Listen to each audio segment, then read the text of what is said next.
essentially started off with the special operations community and helping guys transition out of that community into civilian careers. So I was noticing that they were mistyping, and it matters for this group of people because they have a higher rate of suicide after they transition out. But when I watch law enforcement officers today, they do that day in and day out for 20 to 30 years. That's a long duration of trauma. Public perception is definitely a challenge, and it's becoming even riskier to be in law enforcement now with all the narratives being pumped out.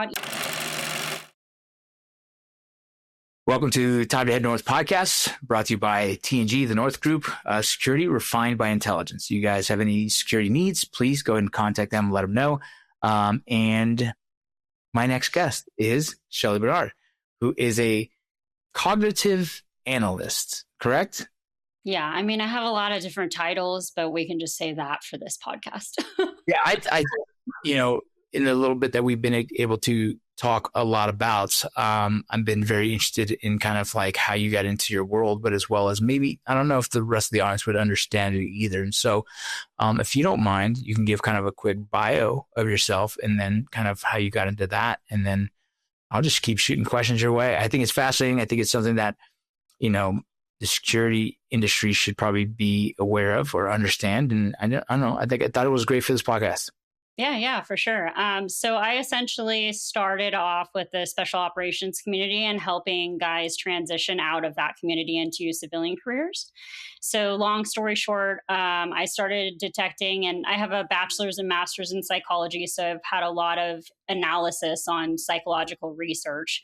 So I always saw how there was a lot of limitations around personality assessments, and a lot of people who do career coaching rely on personality assessments to help guide individuals in, career coaching and things like that and performance optimization. But when I was going through with my clients, I was noticing that they were mistyping because I don't like half-ass anything. Sorry if You're good. Okay. Yes, you're fine. We're all adults here, so it's fine. But yeah, so I started, I don't half-ass anything. So I was like, I want to know more about personalities to make sure that these tests are reliable, because it matters. And it matters for this group of people because they have a higher rate of suicide after they transition out. So it's like really important, So long story short, I just ended up doing personality profiling. And then the data with that was actually mistyping 60% because I feel like whenever someone's trying to get a job, they're trying to mold into a specific, frame of, hey, this is what you want. I'm going to mold into that to blend into the environment. Right. So I really wanted to be precise with it. So I extended that into cognitive profiling and understand how people learn, how they communicate, strengths and weaknesses behind that. But then I also later on tied in memory systems and things like that. So understanding like who an individual is from their cognitive abilities rather than just whatever they're trying to be or they're, trying to mold into is so incredibly important, especially with hiring and, everywhere outside of that. So that's why I have a lot of titles, is because I calculate individuals and then I scale out, look at the environment and how that influences the individual, but also in audiences. And I've scaled it into marketing and all that kind of stuff and narrative development. So there's a rundown on like my entire story of it's fascinating. A lot of the work you've done with special operations guys, I've found to be pretty fascinating. But not only special operations guys, I imagine the law enforcement, security, and veteran space is kind of an area that I guess you've studied a lot, correct? Well, so not until recently. So I'm very new to law enforcement. And, I've always seen law enforcement as like, wow, they're exposed to so much higher risk environments than the soft guys because they will go overseas, but that's a different type of environment. At least it's like, at least law enforcement is in the homeland, so they can have, higher civilian responses if they need help or something like that. Well, that can be argued as well. But I really realized like how much more trauma and risky environments law enforcement is exposed to on a regular basis. And so I took what I did, with specializing in the soft community over to law enforcement recently. And honestly, I think it's a lot more complex, to be honest with you, because at least in the special operations community, they're extensively selected. There's certain types of people that they look for, even though that can be argued as precisely calculated. But there's a lot tighter of groups of types of minds that are in the soft community. With law enforcement, there's all types of guys and girls that go into that occupation. So it's just very fascinating, and there's definitely like a lot of risk, and it's a little understandable of why they also have so many challenges, just like the soft community too. So Yeah, I always, so doing law enforcement for about 7 years, I did a kind of a very different version. But when I watch law enforcement officers today and knowing how much you have public scrutiny, knowing how much you have like, I mean, just it seems like when you're younger, everyone looked up to cops. Now they're like public enemy number one at times, especially in certain communities. And they do that day in and day out for 20 to 30 years. Like that's a long duration of trauma, of being on high alert for that long. You know, like me, I did, 4 years in the military, 3 tours, but those were not, those are special operations tours. Those are 4 to 6 months, right? They're not that long.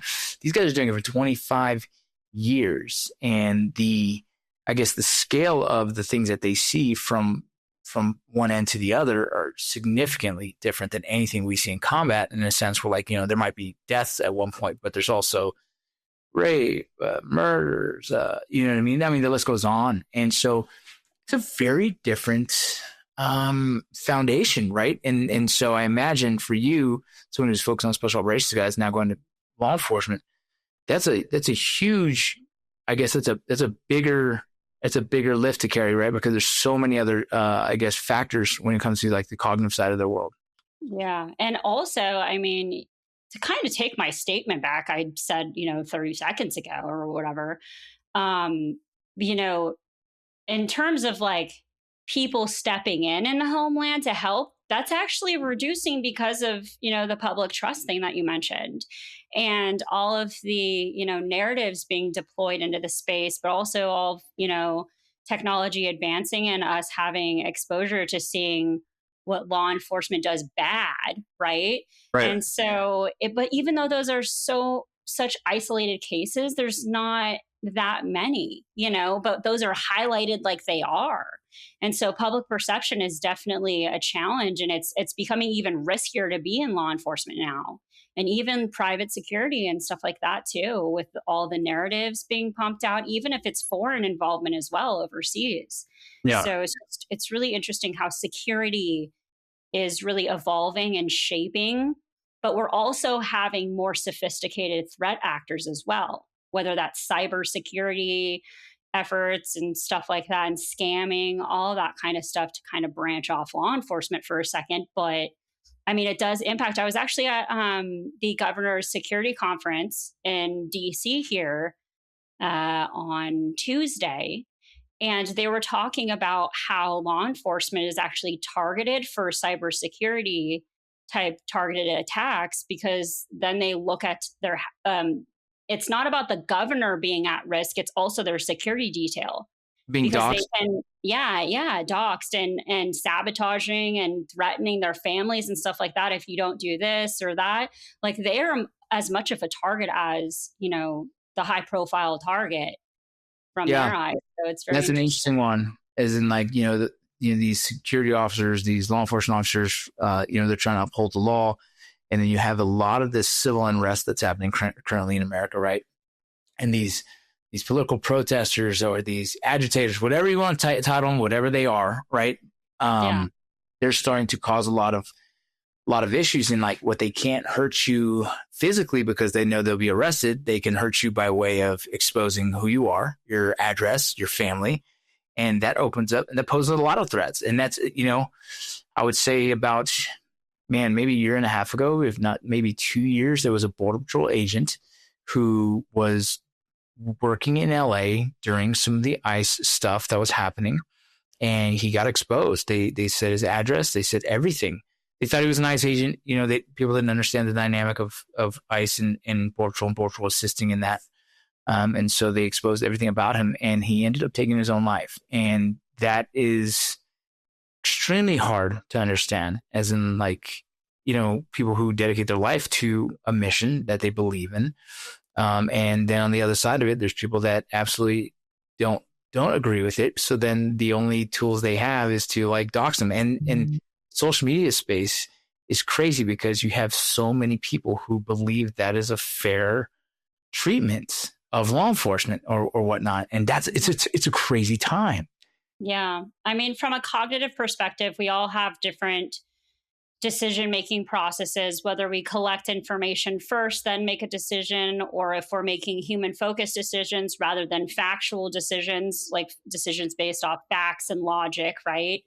Or, statistics and stuff like that. But people who are more dominant in human-focused decisions are going to see the emotional impact of something. So if they see, footage like the ICE agent in Minnesota or something like that, and they don't have the full picture, like maybe their algorithms are more conditioned towards, other efforts and more human focused sides and angles of events, then they're going to be more susceptible to having decisions based off of that information. So, and experiences, we all make decisions based off experiences, whether that's unconscious, subconscious, or conscious, because a lot of people say, hey, I've experienced something, so I know this, right? Or I heard a story of an expert that experienced this, so he knows this, and this is the fact, right? There's a lot of people that will have their memory also associated to that as well. So if they see something on social media, they're going to have an emotional response like it was their own experience. Yeah. So that's really what we're dealing with social media evolving and highlighting all of these, events that are causing everyone so much anxiety because we're all feeling like we're in survival. So it's a Yeah. very interesting angle. It's funny when you say that, and I want to circle back on that, where people get emotional when they watch certain things. I used to create these videos with my friends that were funny, and one of them we made fun of ourselves with how we react when a balloon pops in like a party. And so in the video, the balloon popped and we all kind of react a certain way. I pull out a pistol, my buddy pulls out a gun, the other one jumps on it. So it's really kind of extreme. Yeah, very dramatic version of what like a veteran post-match does. And it went absolutely apeshit viral for the wrong reason. People were attacking us. They were like, what do you know? My friend's husband deals with post-traumatic stress and he does it. And we were like laughing because like, I don't think they know. Like, we're combat veterans ourselves and we struggle with our own thing. And it was a way of making fun of our own situation. But people coming out of the woodworks attacking us as if we were being insensitive to post-traumatic stress. And I found it to be so funny because how people were like, there was like by proxy connected to post-traumatic stress. So now they're offended by our post-traumatic stress video. And now they want to say something about it to combat veterans who have post-traumatic stress. And it's like, that's what we're dealing with in society currently right now. Not the fact that you yourself actually have a background or some kind of trauma associated to a situation, but by the fact that you've seen something that made you feel connected to it. Now you're fighting that war, a battle that's probably not accurate. And it's going crazy right now. And, and that's why I thought it was interesting that you say that, because so these people who like, I don't know, where do we go from here in a cognitive standpoint? And how do we create a space where people can have more fair discourse, or at least kind of use less emotion in these big, important like situations? Like, I think they're important conversations to be had: immigration, abortion, whatever, racism, I don't care.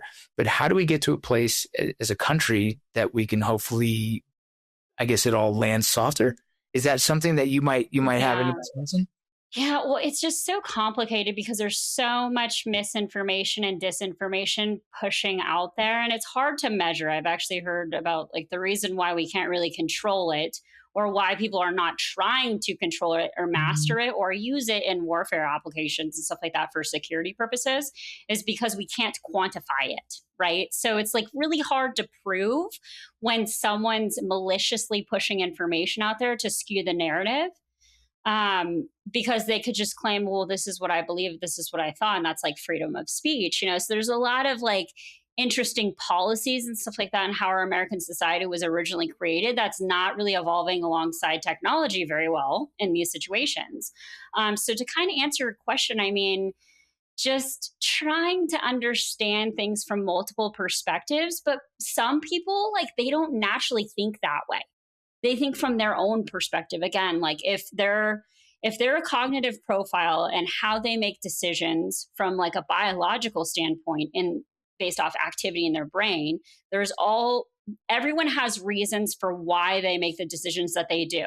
But if they don't understand that there's alternative sides to that and there's weaknesses in their decision making, maybe they can understand to maybe try to gather more information before they make a decision. But that's counterintuitive for a lot of people, right? There's some people make decisions more rapidly and then they'll consider after the fact, oh, wait, maybe that was a wrong decision. Maybe I rushed to make have a viewpoint on something, but maybe I should have considered this. You know, it's all based off of how you allow information in and how you make a decision. So it's very interesting. It's all individually based. So if you don't know how your brain works or, you know, how you're making decisions, what you're relying on, then how can you, you know, look at the other side of things? You know, does that make sense? Sorry. Yeah. And it makes me raise the question on how do we help people have a decision-making process before, right? Like in the military, we had this whole decision-making process, like how do you choose to do a mission or whatnot, things like that, right? Like there's like there's a set plan before I do a mission, and here's all the things I need to have hit before I do that mission, right? And we use things like an op order, right? And an op order gives us like, here's the operation, here's how we do it. Essentially, Sergeant Major, you sugar cookies, all the military guys are going to laugh at that one. You know what I mean? But the point is, you kind of figure out what the situation is, how to execute that situation, how you can do it effectively, right? And I don't think people have a kind of a decision-making process in how they post on social media or how they react to the news. And it becomes a very challenging space where, you know, all these people that are out there protesting, you know, some of them might legitimately be protesting the situation, and some might just be emotional about the way the United States as a whole is kind of working, right? And so then they're out there as well. Some are peaceful protesting, some are agitators, like trying to create, you know, havoc. And so it's a very crazy time that I believe is all contributing to how people receive information and how they don't know how to either digest it or how to express their frustrations with it. And it turns into filter. Right, filter, exactly. Yeah. Is that something do you know what I'm saying? Yeah, there's a lot of different angles to it. So like what I was saying with the decision making, it depends on if you gather information before you make a decision, or if you need to process information internally based off of your analytical needs to make a decision to see the reality of something. That's something that a lot of people don't realize is like, this is the thing with society. Okay. We've oversimplified a lot of these frameworks. So like introvert, extrovert, right? For me, I see introverts and extroverts, like everyone has introverted needs and extroverted needs. It's not, you're not one or the other. And a lot of people, when they say, oh yeah, I'm an introvert, extrovert, or an extrovert, introvert, it's because we all have internal needs, analytical needs, but we also have external environmental needs to make decisions. So if someone's more dominant in environmental information to make decisions, or they need to express things, they're going to be more on the extroverted scale, right? But they do have analytical processes that help them make decisions and gather information. So that's really important to understand. You need to slow down to make decisions. But if you have more introverted needs, then you're going to want to go into the environment and get more environmental data to make better decisions. So it's having a balance between thinking about what decisions you're making, but also getting into the environment and gathering information to make better decisions and to see the reality of things. Does that make sense? Yeah. Have you created, or is there someone that we can go as a civilian? Is there some kind of test that we can do as just society to kind of better understand how we receive information or how we can handle situation better? See, there's not a lot of people that profile cognition out there yet, right? Because it's a very complex process. I am going to be writing up some blog posts and things like that on my pages to bring awareness of, hey, these are how different people make decisions. What do you rely on, and stuff like that. So I'm working on, putting me into technology too to help, scale that opportunity to understand how your brain works and how you make decisions. So I have some materials, but there's just not a lot out there because, these personality assessments and things like that around cognition and personality theories too have really oversimplified how complex humans are. So measuring humans, in terms of cognition, the reason why it's so hard to measure is because in times of uncertainty and stress, our profiles can show up in different ways. So that's why it's really hard to profile. And the reason why I've discovered this and really went down the rabbit hole on this is because I started a really complex demographic where everyone was trying to fit into a certain mold. But I was detecting that things were, not what they seem, and focusing on learning and not behavior is a key way to accurately profile that in a sense.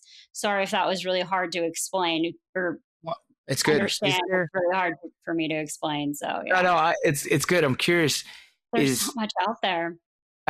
Is there do like FBI profilers or any other kind of agencies use this cognitive kind of personality, I guess, assessment tool kind of thing? Is that something that is that how you would identify someone who might be, a serial killer kind of concept, or is that a whole different world?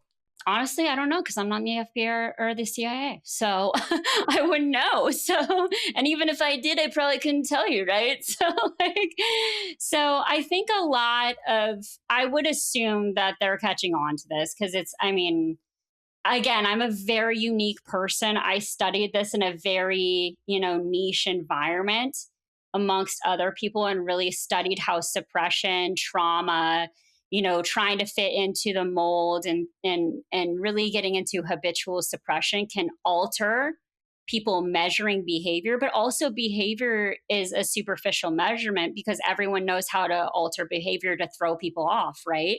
But also that happens on a subconscious and unconscious level. So back to when I was profiling the special operations guys, the reason why I started profiling is I was gaining information in a coaching environment under NDAs, right? I was not in a fixed research environment. I was in a natural environment, but a lot of people don't realize clinical psychologists and research psychologists have to actually disclose to people exactly what they're looking for, what they're measuring, and what they're trying to achieve out of the research. So people who are going through that research may unconsciously or subconsciously skew the actual data to fit into the environment, but also based off like shame. If society says you should be one thing, but you're really something else and you make decisions in a different way, but you think that society would be like, wow, that's very selfish of you, then you're going to alter the data unconsciously or subconsciously, And that's what I started picking up on my personality assessments is I had once he was a Navy SEAL, sorry, SEALs. Not all SEALs are like this when I say this.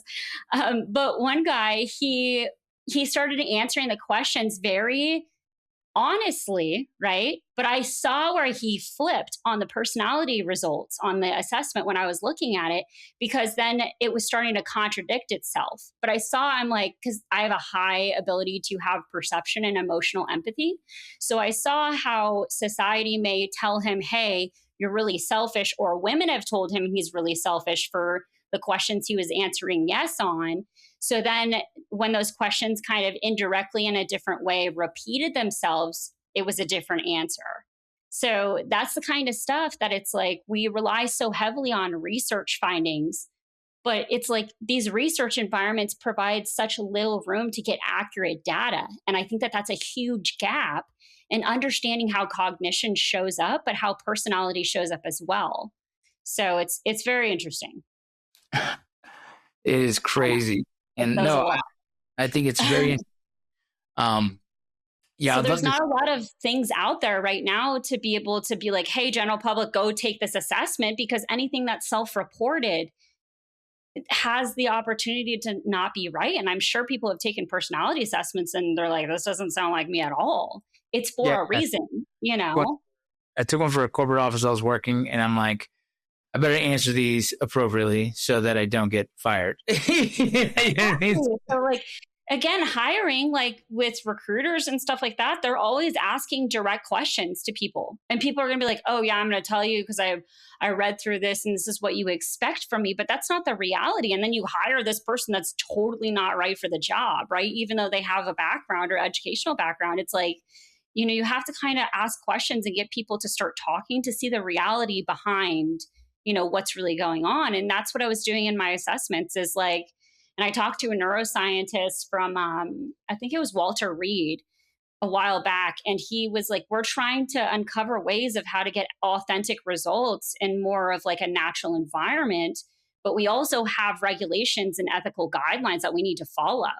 And I think that that's a huge gap in our society because we're trusting all of this data. But it's like, what does the data actually mean? Is the data correct? Are we over relying on this? Kind of like AI. Like, are we relying too much on AI? How much should we be trusting this? We should be looking at research. And there's malicious intent from threat actors from bad countries that have intentionally sabotaged research or sent people to sabotage research. So I think it's really important to understand, like when we're looking at personality frameworks and things like that, not discrediting certain personality frameworks, but also seeing the gaps in how they can be measured. Does that make sense? It does. And I love it. Yeah. And if you don't mind, you want to tell the audience where they can find you, where they can ask more questions, because I'm sure they're going to have a ton. Okay. So LinkedIn is my primary platform that I talk to everyone about this kind of stuff on. So Shelly Bernard is my name on LinkedIn. You can find me there. And then I'm starting a podcast as well to give those who have served in government roles or elite military roles the opportunity to share their stories of how they transition from active duty to civilian life. So, Vince, you're going to be on that as well. So, so you can find me there too, and that's going to be on Instagram. I'm trying to set up a YouTube and a Spotify. Spotify will probably come first. So yeah. Awesome. Oh, and the podcast is called The Other Side. Awesome. Well, thank you so much for joining us today. Yeah, thanks for having me.